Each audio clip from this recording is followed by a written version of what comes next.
Hello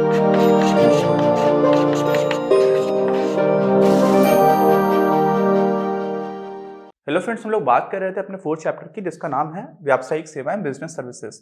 और इसी में बैंकिंग वगैरह की बात कर चुके थे हम लोग, बीमा की बात करना भी शुरू कर चुके थे, जिसमें पिछले वीडियो में हम लोगों ने बीमा के प्रकार की बात की थी और जो पहला प्रकार था जीवन बीमा, उसके बारे में बात की थी। इस वीडियो में जीवन बीमा के प्रकार के बारे में हम लोग बात करेंगे। ठीक है, ये हम लोगों ने देखा था जीवन बीमा, और इसके जो प्रकार हैं उसके बारे में हम लोग इस वीडियो में बात करते हैं। ठीक, अच्छा क्या हुआ? सबसे पहले तो समझिए कि बीमा पॉलिसी दी कैसे जाती है। तो जो भी आपका इंश्योर्ड होता है, ठीक है, उसी को प्रपोजर भी बोलते हैं। तो जो हमारा प्रपोजर है वो क्या करता है, जो भी हमारा फॉर्म होता है, प्रपोजल फॉर्म किस चीज का प्रस्तावना फॉर्म। प्रपोजल का मतलब यहाँ पर प्रस्तावना से ज्यादा वो लेना चाहिए कि जो प्रपोज किया जा रहा है। तो पॉलिसी, जो इंश्योरेंस पॉलिसी देने वाली कंपनी है, वो एक प्रपोजल फॉर्म भरती है कि आप बना करके दे देती है। तो उसको जिसको बीमा चाहिए होता है वो भर देता है, उसी को हम लोग प्रपोजल भी बोलते हैं।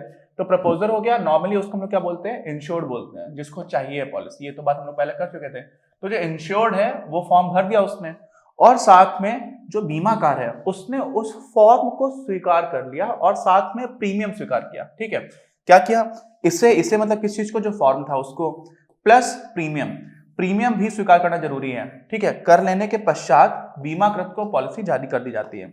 कभी कभी ऐसा होता है कि मान लीजिए 15 साल की आपको जो किस्त है वो 15 साल तक देनी है, तो उसमें कुछ मिनिमम टाइम रहता है कि कम से कम आप जब 3 किस्तें चला दोगे उसके बाद हम आपकी पॉलिसी को स्वीकृत मानेंगे। इस तरह की चीजें भी होती है।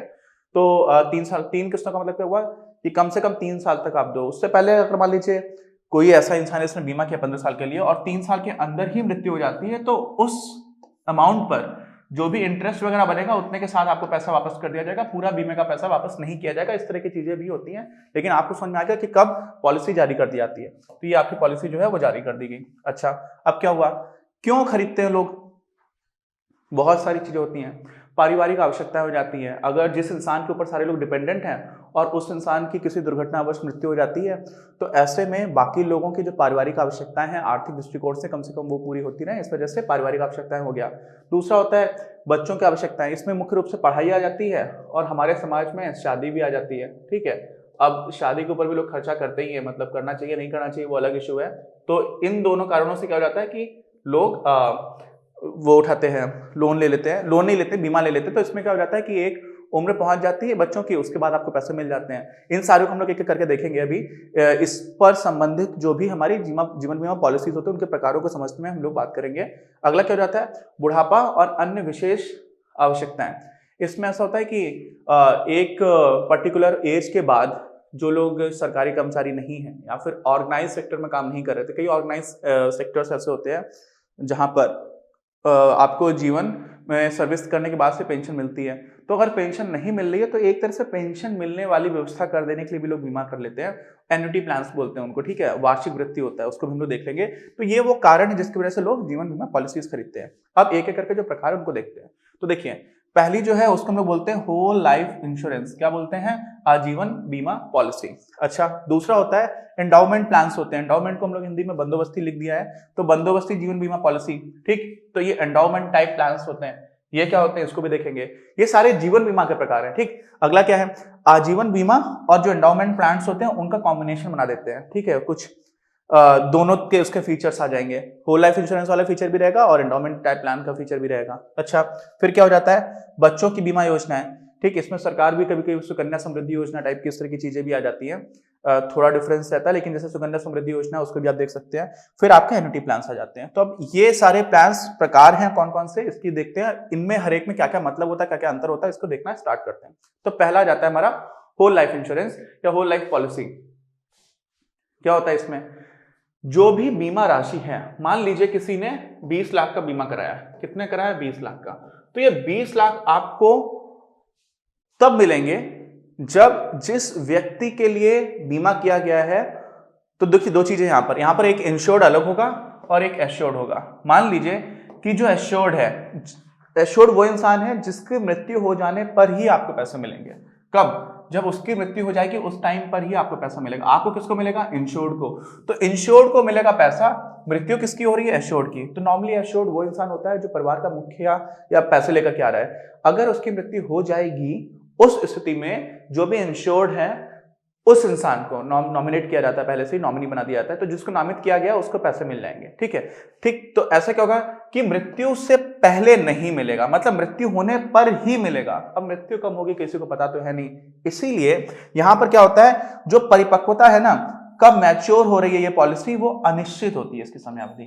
ठीक है, तो इसमें क्या हो जाता है कि जब मृत्यु होगी एश्योर्ड की, उस परिस्थिति में जो भी इंश्योर्ड है उनको पैसे मिल जाएंगे। अच्छा, फिर क्या हुआ इसमें, उसके पश्चात यह राशि केवल लाभार्थी, तो जो भी लाभार्थी है, जो बेनिफिशियरी है, अथवा मृतक के उत्तराधिकारी, उत्तराधिकारी का यहाँ पर नॉमिनी को ही समझ लीजिए, को ही मिल सकेगी। तो जो भी नॉमिनी है उनको ही पैसा मिलेगा। ठीक, अच्छा, एक तो ये होगी। अगली क्या है हमारी, एंडोमेंट टाइप की जो है, एंडोमेंट लाइफ इंश्योरेंस पॉलिसी में क्या होता है, सबसे ज्यादा कॉमन एक्चुअली यही होती है।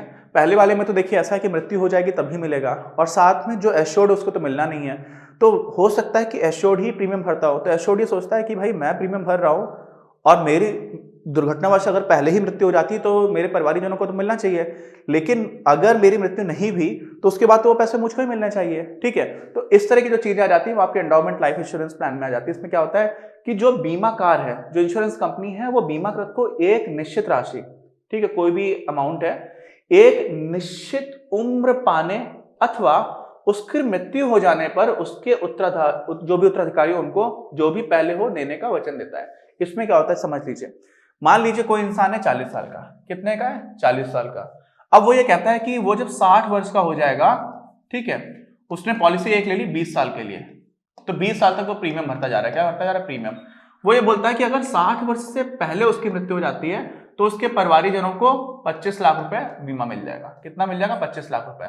कुछ इस तरह की पॉलिसी है, तो वो हर साल अपना प्रीमियम भरता रहता है। अब 41 साल का हुआ, 42 साल का हुआ, मालिक 45 साल में उसकी मृत्यु हो जाती है तो 25 लाख रुपए उसके परिवारीजनों को मिल जाएंगे। समझ में आ गई बात। अच्छा, इसी में क्या हुआ, अगर 55 साल का हो गया तब भी मिल जाएंगे। क्यों, क्योंकि 60 वर्ष तक की उसकी आयु है। लेकिन मान लीजिए वो 62 वर्ष का हो गया, 60 वर्ष से ऊपर का किसी भी उम्र का हो गया, तो फिर वो जो पैसे हैं वो उसी इंसान को मिलेंगे जिसकी मृत्यु हो जाने की आशंका के तहत ही बीमा कराया गया था। ठीक, तो इस तरह की पॉलिसी में क्या रहता है, अगर वो इंसान और आगे जी रहा है तो उसको खुद को पैसे मिल जाते हैं, अन्यथा क्या होता है उसके परिवारजनों को मिल जाते हैं। ये हो जाते हैं एंडोमेंट टाइप की जो पॉलिसी है उसी में। इसी में दूसरी तरह से अगर आप इसको जो बताया वही लिखा हुआ है उसी को समझ लीजिए, बीमाकृत की मृत्यु पर बीमा राशि, अगर मृत्यु हो गई है उसके विधि सम्मत उत्तराधिकारी अथवा मनोनीत व्यक्ति को दे दी जाएगी। मृत्यु कब हो जाए, एक निश्चित उम्र से पहले अगर मृत्यु हो रही हो। कभी भी मृत्यु तो सबको होनी है, कब होनी नहीं पता, तो बीमाकृत की मृत्यु एक निश्चित उम्र से पहले, ठीक है, एक निश्चित उम्र यहां पर होना चाहिए। एक निश्चित उम्र से पहले अगर हो जा रही मृत्यु तो क्या हो जाएगा, जो भी उसके उत्तराधिकारी उनको पैसे मिल जाएंगे। अन्यथा यह राशि बीमाकृत को एक निश्चित अवधि की समाप्ति पर दे दी जाएगी। तो निश्चित अवधि मतलब वो ये जब उम्र हो गई उसकी एक पर्टिकुलर, तो उसके पैसे मिल जाएंगे। तो ये पॉलिसी भी हो गई। अच्छा, इसी में क्या है, बंदोबस्ती बीमा पॉलिसी जो है वो सीमित वर्षों में परिपक्व हो रही है, क्योंकि आपको पहले से पता है 40 साल का इंसान है तो 60 साल का होगा तब तो परिपक्व हो जाएगी। 60 साल के होने या फिर उससे पहले परिपक्व हो सकती है। ठीक है, क्योंकि 40 साल का है वो 60 साल तक के बीच में 20 साल से पहले ही हो जाएगी, नहीं तो 20 साल में तो हो ही जाएगी। तो मैक्सिमम जो मैच्योरिटी टाइम पीरियड है वो पहले से पता है कि 20 साल से ज्यादा नहीं होगा। ये उदाहरण की बात है, हमेशा 20 साल नहीं होगा, समझ रहे हैं आप। अच्छा, तो ये बात हो गई। अब आ जाते हैं हम लोग जो चिल्ड्रंस की रहती है, नहीं सॉरी, उससे पहले एक और है संयुक्त बीमा पॉलिसी। संयुक्त बीमा पॉलिसी में क्या होता है ना, दो लोग, दो पार्टनर्स हैं, एक पार्टनरशिप फर्म है, ठीक है, काम कर रहे हैं, इसमें एक ये पार्टनर और एक ये पार्टनर है। ये लोग क्या करते हैं, किसी एक पार्टनर की मृत्यु हो जाने पर दूसरे पार्टनर को पैसे मिल जाएंगे। ठीक है, तो इन लोगों ने एक पॉलिसी ऐसी ली कि या तो ये प्रीमियम भर रहा है या तो ये प्रीमियम भर रहा है या फिर दोनों ही मिलकर के प्रीमियम भर रहे हैं। ऐसे ही क्या होता है, कई बार पति पत्नी होते हैं, तो पति पत्नी केसेस में क्या होता है, ये मान लीजिए पति पत्नी का जॉइंट लाइफ इंश्योरेंस, तो इसमें क्या हुआ, इन दोनों को ही मिलकर के पैसे देने हैं। अब चाहे ये दें चाहे ये दें, लेकिन इनमें से मान लीजिए पत्नी की मृत्यु हो जाती है तो वो भी जो बीमा था वो पति को मिल जाएगा। अगर पति की मृत्यु हो जाती है तो फिर वो बीमा किसको मिल जाएगा, पत्नी को मिल जाएगा। ठीक, अच्छा, तो एक बहुत ही इंटरेस्टिंग सीरियल आता था पहले, ब्योमकेश बख्शी साहब नाम का। तो ब्योमकेश बख्शी में एक केस ऐसा ही होता है, इसमें सोचो क्राइम करने का स्कोप भी बन जाता है। पति पत्नी है, अभी तो बहुत अच्छा चल रहा है, मान लीजिए 5 साल बाद पति पत्नी में लड़ाई हो गई और बीमा की अवधि है 15 साल के लिए।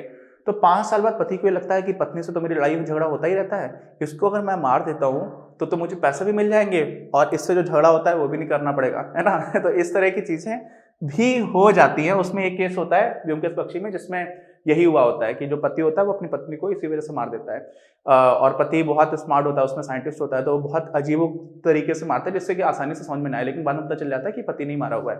तो ऐसे में क्या हो जाता है, इस तरह की पॉलिसीज क्राइम को भी थोड़ा सा बढ़ावा देने में रोल प्ले कर देती है कभी कभी। अच्छा, तो समझिए जो मैंने बताया वही सारी चीजें हैं।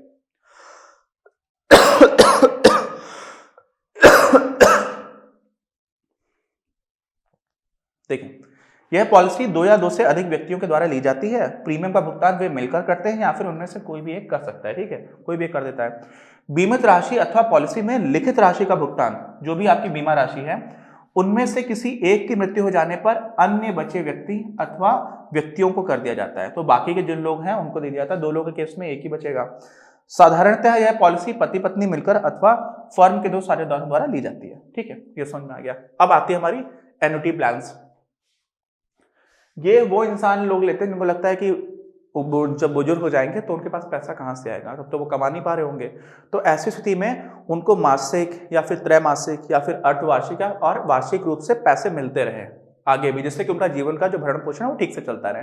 तो इसमें क्या होता है, आप प्रीमियम एक साथ भी दे सकते हो या फिर आप किस्तों में दे सकते हो। उसके बाद से आपकी एक निश्चित उम्र हो जाएगी, उसके बाद से आपको पैसे मिलते चले आएंगे। तो एक निश्चित आयु के बाद जब पीरियोडिकली पैसे मिल रहे होते हैं ना, उसी को हम लोग एन्युटी बोलते हैं। क्या बोलते हैं? एन्युटी।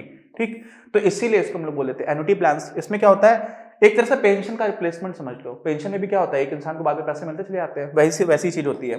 तो इस पॉलिसी के अंतर्गत बीमित राशि अथवा पॉलिसी की राशि का बीमाकृत को, बीमाकृत मतलब कौन, जो इंश्योर्ड है, एक आयु की प्राप्ति पर मासिक, त्रैमासिक, अर्धवार्षिक अथवा वार्षिक किस्तों में भुगतान किया जाता है। अब ऐसे में ये सोचो कि मान लीजिए कि कोई जो इंश्योरेंस कंपनी है, ठीक, वो क्या कर रही है, एक इंसान को पैसे देती जा रही है। पैसे इंसान का ये था कि 65 साल से अगर उसकी ऊपर उम्र हो जाएगी तो उसको कुछ पैसे देते रहना चाहिए। मान लीजिए 65 वर्ष के बाद उसको हर महीने 40,000 रुपये मिलेंगे। मान लीजिए उसने ऐसी पॉलिसी खरीदी है तो हर महीने देती जा रही है। अब अगर यही इंसान 85 साल तक जीवित रहता है तो बीमा कंपनी को 20 साल तक इसको पैसे देने पड़ेंगे। ठीक है ना। कभी कभी ऐसा हो जाता है, जैसे मान लीजिए कि कोई सरकारी कर्मचारी है जो रिटायरमेंट हो गया है और वो बहुत लंबी आयु तक जी रहा है, तो सरकार उसको पैसे तो देती रहेगी। तो ऐसे में बीमा कंपनी ये कर रही होती है कि आप जब तक भी जियोगे तब तक पैसे दिए जाएंगे, लेकिन उसमें अगर मृत्यु पहले ही हो जाती है तो बीमा कंपनी को पैसे नहीं देने होंगे। तो उसमें भी बीमा कंपनी अपना मॉडल लगाती है कि ऑन एन एवरेज इंसान कितने समय तक जीवित रहेगा। जैसे भारत में भी जो एवरेज एज है वो लगभग 69 साल के आसपास है। तो वहां पर वो अपना एस्टिमेशन लगाते हैं कि कितने वर्ष से कोई जीवित रहेगा, उस हिसाब से वो अपना प्रीमियम वगैरह सेट करते हैं, क्योंकि इसमें यहाँ पर आपको पता नहीं है ना कि कब तक पैसे देने पड़ेंगे। ठीक, तो ऐसा सीन हो जाता है। अच्छा, इसी में क्या है, प्रीमियम की राशि किस्तों में अथवा एकमुश्त दी जा सकती है, मैं आपको बता चुका हूँ। अब बच्चों की बंदोबस्ती नीति, इसमें बच्चों के लिए चिल्ड्रंस एंडाउमेंट पॉलिसी होती है। बंदोबस्ती किस चीज का, शादी का होता है नॉर्मली, या फिर पढ़ाई के लिए, तो अथवा शादी या पढ़ाई, इसके लिए खरीद लेते हैं, पेरेंट्स खरीद लेते हैं। बीमाकर्ता द्वारा बीमित राशि का भुगतान बीमाकृत को बच्चे के किसी विशेष आयु के हो जाने पर। इसमें क्या होता है ना, कभी कभी जो सामाजिक उद्देश्य होते हैं उनकी भी पूर्ति हो रही होती है। भारत में बहुत सारी लड़कियां हैं जिनकी 18 वर्ष हमारे यहाँ पर लीगल एज है लड़कियों की शादी की, और लड़कों के लिए 21 वर्ष है। तो कई बार 18 वर्ष से भी कम में कर देते हैं। बाल विवाह अभी भी चल रहा है, बहुत सारे ऐसे सोसाइटीज हैं। तो वहां पर अगर आप इस तरह की पॉलिसीज में पैसे लगा रहे हो तो फिर आपको पैसा तभी मिलेगा जब एक निश्चित उम्र हो जाएगी, और वो निश्चित उम्र नॉर्मली 18 साल से ऊपर की रहती है। तो ऐसी स्थिति में क्या हो जाएगा कि आपको पॉलिसी भी उन सामाजिक उद्देश्यों की पूर्ति करने की दिशा में प्रेरित कर रही है। तो ऐसा भी कभी कभी रहता है, मतलब सिर्फ बीमा करना उद्देश्य नहीं होता, सामाजिक उद्देश्य भी हो जाते हैं कभी कभी इस तरह की पॉलिसीज के। तो क्या हो जाता है, बच्चे के किसी विशेष आयु के हो जाने पर या माता पिता की मृत्यु हो जाने पर किया जाएगा। तो अगर मान लीजिए माता पिता की मृत्यु हो जाती है पहले ही, तो फिर बच्चे का खर्चा पानी नहीं चलता रहे इस वजह से, या फिर बच्चा एक निश्चित उम्र का हो जाए उसके बाद, तो ये इसलिए बीमा लोग खरीद लेते हैं। और इसी में क्या होता है, जो बच्चा है मान लीजिए उसके पॉलिसी के परिपक्व हो जाने से पहले ही, मान लीजिए 5 साल का बच्चा था और पॉलिसी थी कि 18 साल या उससे बड़ा हो जाएगा बच्चा तो आपको पैसे मिलेंगे। ठीक, तो अब मान लीजिए बच्चा जो है वो 12 वर्ष की उम्र में ही किसी रोड एक्सीडेंट में मृत्यु हो गई, मान लीजिए होता है, इस तरह की चीजें हो जाती हैं। तो क्या हो जाएगा, तो आगे कोई प्रीमियम नहीं देना होगा उस समय, तो जो भी पैसा दिया हो उस पर जो भी ब्याज बन रहा होगा, और अगर कोई बोनस बनता होगा तो वो सब मिलाकर के क्या हो जाएगा, बोनस वगैरह इत्यादि आपको दे दिए जाएंगे। ठीक है, तो यहां पर यही लिखा हुआ है, सभी प्रीमियमों के साथ साथ उन पर ब्याज और अर्जित बोनस जो है यदि हो, जरूरी नहीं हो, अगर मान लीजिए कुछ ऐसा होता है कि 5 साल तक अगर आप प्रीमियम देते रहे तो आपको बोनस भी मिलेगा, तो उसका भुगतान बीमा कंपनी द्वारा पॉलिसी धारक अब धारक कौन बचे हैं? बच्चे की मृत्यु हो चुकी है तो धारक माता पिता में से कोई होंगे नॉर्मली, या अभिभावक हो सकते हैं, उनको कर दिया जाता है। ठीक है, तो हम लोगों ने अलग अलग प्रकार की जो जीवन बीमा पॉलिसीज है उनके बारे में देख लिया है। अब आगे ही अलग अलग तरह के इंश्योरेंसेस रहते हैं जो जनरल इंश्योरेंस कैटेगरीज में आते हैं, जैसे कि फायर इंश्योरेंस, मरीन इंश्योरेंस, सबकी बात हम लोग अपने आगे आने वाले वीडियोस में करेंगे। मिलते हैं। इस वीडियो के प्रायोजक हैं आप, और अगर आप ऐसे ही और वीडियोस बनाने में हमारी मदद करना चाहते हैं तो पैट्रियन पर जाकर या फिर स्क्रीन पर दिए गए QR कोड को स्कैन कर अपना योगदान जरूर दें।